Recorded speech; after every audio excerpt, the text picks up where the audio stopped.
y'all should be very thankful that I'm not going to rap. There'll be no rapping in my talk. You just get to hear me speak. So none of that. No musical ability or anything like that here. So when Kim asked me to do this, she actually asked me to do it, I believe, in May. And it didn't work out. And then she came back around. And I said, you caught me in a weak moment. Because this obviously is not easy, although y'all look like a great group of people and are making me feel a lot better about standing up here right now. But then when I started to think, well, what is it that I have to share? It does come down to, at the age of 36, I've gotten to the point where I want to know what my why is. Why am I here? I have a wonderful husband. I have 3 children. They're a big part of why I'm here. I like to think that they need me. I'm a nurse, so I spend my career taking care of others. But bigger than that, there has been a string of events in my life that have got me, like Matt said, to this point. So I don't have, God slapped me on the head testimony, and I said, oh my word, where have you been my whole life? Because it's not like that. God's been here my whole life. I was born in Rock Hill into a very solid Christian family. In fact, my dad became a Christian the year that I was born. I don't know what that says about me, but the year that I was born, my mom has a very strong faith and always has. Have an older brother that's about 5 years older than I am. We all grew up at Westminster Christian School in Rock Hill. I went there through 6th grade and then went to public school, graduated from Northwestern High School in 1997. So where it gets fun is if I were to describe myself to you, I would tell you that I'm a wife, I'm a mom, I'm a sister, I'm a nurse. Those are not very interesting when it comes down to it. But bigger than that, I am the child of a narcotic pain medication addict. I'm the granddaughter of an alcoholic on my mom's side. And I'm the sister of a heroin addict. So that has gotten me where I am today and has greatly shaped the person that I am. So my dad, when I was in high school, went to the Betty Ford Center. Many of y'all probably have heard of that. That's one of the bigger treatment facilities in this country. He was there for several months. I can't tell you how long. I know that I went there. They sat me in a room. I sat across from him, and I didn't know what the heck I was doing there because I didn't feel like it really affected me at all. I saw the prescription medicine bottles on his dresser. Every night I saw him sit on the bed. I did not know that he was high. My mom did a pretty good job of keeping it all together. So he came back from treatment, and from that day forward, he was clean. He did not relapse. He went to AA meetings and worked the program. Then my younger brother, who's 3 years younger, when he was 12, he started drinking alcohol. So my dad, being historically an addict, saw that in him, and it spiraled out of control to the point where Joey also went to treatment in Utah for an extended period of time. Again, I can't tell you how long. I think that God gives a lot of grace and allows you to section things off in your mind so that you don't focus on those things. So I know he came back. I know he learned a lot of new tricks. And he came back, and he was not like my dad. He suffered relapse after relapse. So we all watched him struggle with that. When my dad was 51, he had a massive heart attack and had quadruple bypass surgery. I can't remember how old that put me, but very young. And my dad passed away at the age of 63 in 2000. Not anything addict related. Again, he had another heart attack and had another triple bypass as well. So I was 21 years old. That made Joey 19. He had a very hard time with it because him and my dad never were on the same page. My dad wanted nothing more than for him to get well, to be in recovery like he was, and it just wasn't there. So that was very difficult for Joe. It was very difficult for me. I was at Clemson going to college. He passed away in May. I met who would then be my husband in August, went on one date with him, and said, forget this, you're 5 years older, and I'm going back to Clemson, not with a boyfriend. So I went back to Clemson, and I couldn't hack it. School was not on my agenda, so I packed my stuff up, didn't even tell my mom. I packed up my apartment, came back home. Well, not back home, because I knew that was not, the door probably wasn't open. So I came back home, lived with a friend, was working it out back as a hostess, and I went out 3 to 4 nights a week, and I got blackout drunk. And by blackout, I don't remember a lot of that either. So at a bar, I ran back into Dwayne, who would then be my husband, coming out of the bathroom, and he said, oh, nice to see you. You don't have a choice but to talk to me now. So I did. I talked to him. And we went on our first official date, September 4th. That was September 4th of 2000. November 4th, he went to a Clemson game in Florida, huge Clemson fan. And my girlfriend and I were going out. The guys weren't around. We were going out, and I had this gut feeling that I was pregnant. My friend said, oh, no, you're not pregnant. We're not doing that. We're going out and having a good time and getting drunk. And I said, yeah, but it's really nagging at me. I really feel like it. 8 pregnancy tests later that were all positive. I didn't even get one negative. 8 pregnancy tests later, I was fairly confident that I should be drinking nothing more than an O'Doul's that evening.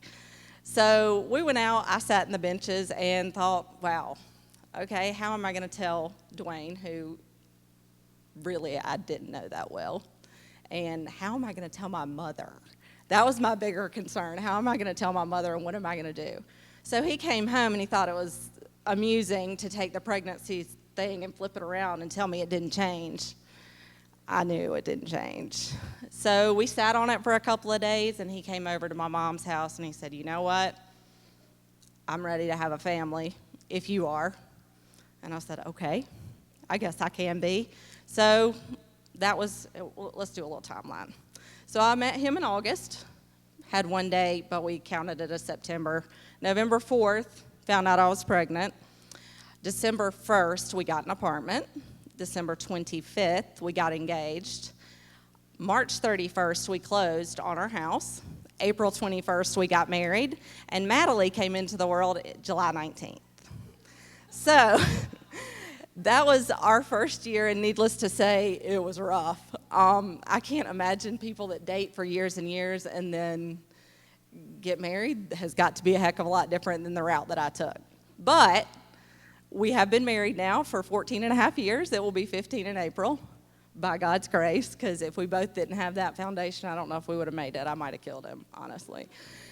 But anyway, so that being said, when I told my mom, I'm not impressed at all. The first question was, when are you going to get married? And I said, I don't know. At some point, I guess, if I still like him. But we did. And then his mom, though, was ecstatic.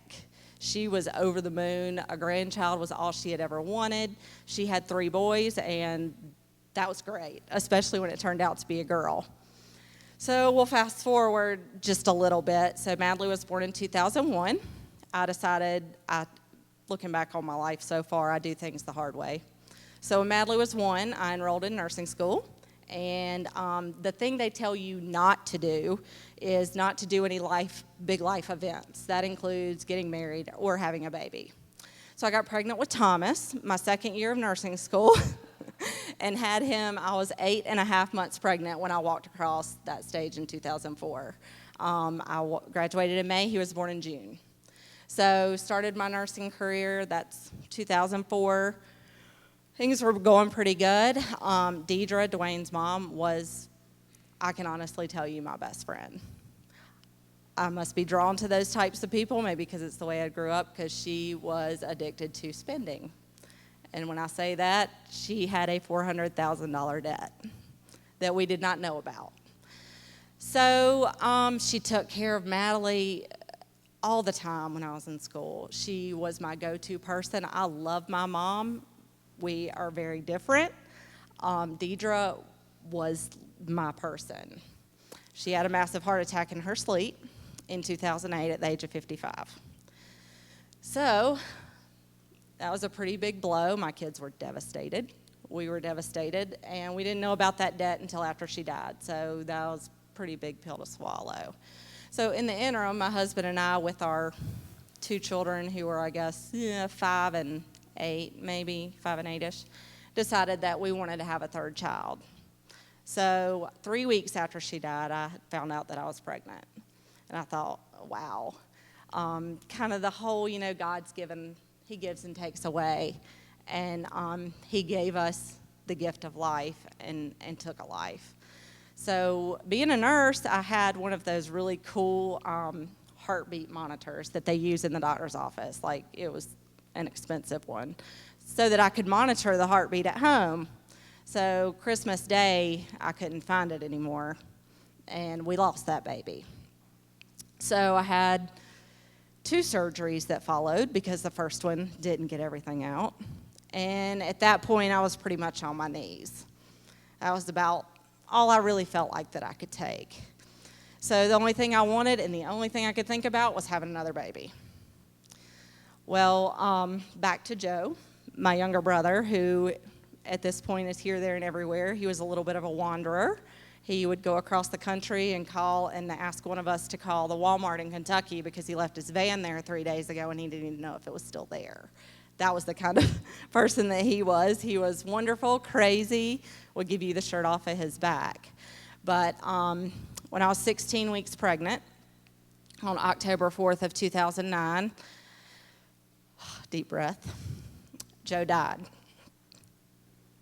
Sorry. From an accidental heroin overdose in Charlotte.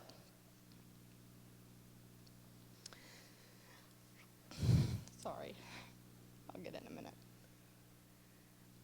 And then I really thought, wow, that's a lot to swallow. And it was, both those funerals. Deidre died October 21st of 2008.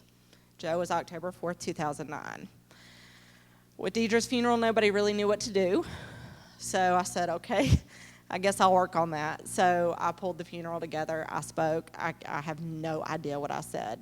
None. With Joey, we all kind of pulled it together and,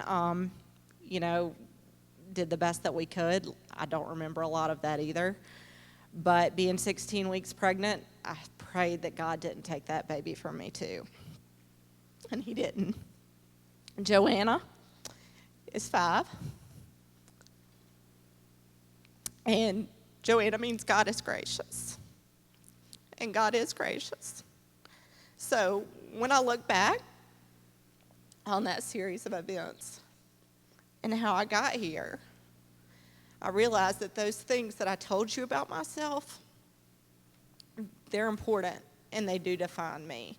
Well, what really defines me is that what tonight is about, more than a conqueror, is that the suffering is endurable because Christ is in me. And I know that, yes, I'm the granddaughter of an alcoholic. I'm the child of a pain medication addict. I'm the sister of a heroin addict. I'm a child of God. And that's at the top of the list. So what's kind of cool is that, I don't want to die for a long time. But I have as many people in heaven waiting on me almost as the people that I love the most here. And I know that what is there is glorious because Jesus is there, God's there, and some of the people that I love the most. After Joe died, he had a friend named Sarah, and she called my mom's cell phone. No idea how she got my mom's number. But she wanted to put flowers on his casket, and we had already gotten flowers, but she brought a beautiful bouquet to the funeral, and she OD'd 6 months later.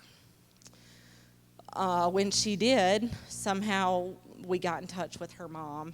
I wanted her to know, number one, that she had brought beautiful flowers and that she had come to the funeral and how much that meant to us. But we went to lunch with her parents, my mom and I did, with her parents and some of her siblings. And we talked probably for 2 or 3 hours, and they just couldn't understand why we weren't wallowing and drowning in grief. And the only thing that you can say is that there's hope. There's hope. It doesn't matter your story. There's hope regardless of your background. There's hope regardless of your addiction, whatever, sin that you may have. And that is through a relationship with Jesus. Like I said, I don't have a miraculous moment where he came into my life, but I know he's always been there. And that is what holds me together every single day and what I can hold on to. We did, my shirt here, I have to tell y'all about that. In 2012, I started trying to figure out a way that we could, make something positive out of something that was so horrific. And I started trying to figure it out. Like Kim said, I'm a runner. And so that was my first thought was, I'll organize a 5K. Well, I mentioned that to my older brother, and he shot me down. And he said, that's the dumbest thing I've ever heard. Do you know what it takes to organize a 5K? And I said, no, but he issued it to me. That was a challenge. So I said, all right, well, I'm going to get right on that. So we started the Joe Davis Memorial Resolution Run. It benefits Keystone Substance Abuse in Rock Hill. The point of the race, raising money for Keystone is great.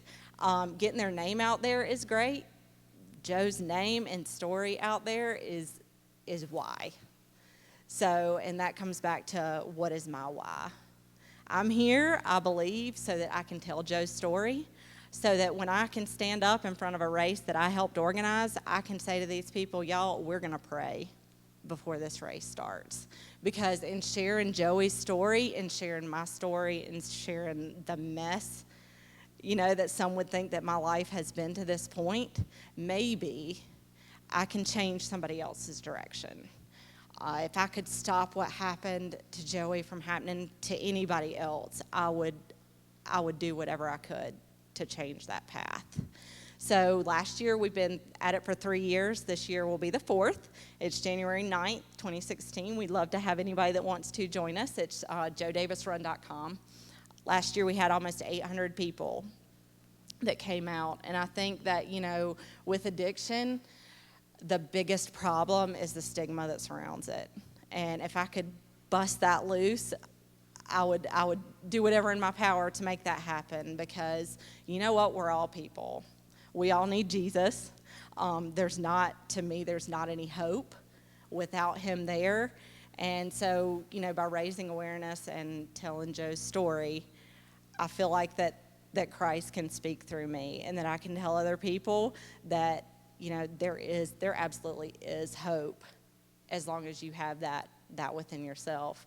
And, that's my prayer, that every day that God uses me and gives me opportunities like this, thank you, Kim, as a forum to speak to that. So, if there's somebody here tonight, we're all people, and we're all children of God, and God loves each and every one of us just the same. So I think that I actually was short on my 20 minutes, but that's all I've got. So.